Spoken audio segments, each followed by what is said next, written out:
पारायण नेमकं किती दिवसाचं करावं? 1 दिवसाचं, 3 दिवसाचं, 7 दिवसाचं की 11 दिवसाचं?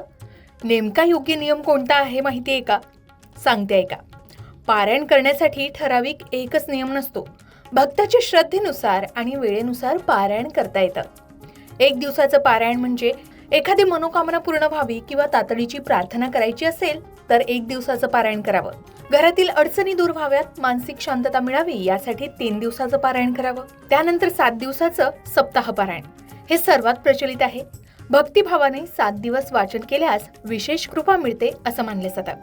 त्यानंतर मोठी मनोकामना असेल, संकल्प असेल किंवा विशेष साधनेसाठी 11 दिवसाचं पारायण केलं जातं. आता किती दिवसाचं पारायण करावं हे महत्त्वाचं नाही, तर पारायण करताना असलेली श्रद्धा आणि भक्ती महत्त्वाची आहे.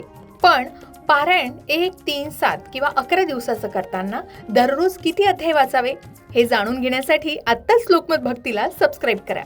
अशाच आध्यात्मिक माहितीसाठी व्हिडिओला आत्ताच लाईक करा आणि जास्तीत जास्त शेअर करा.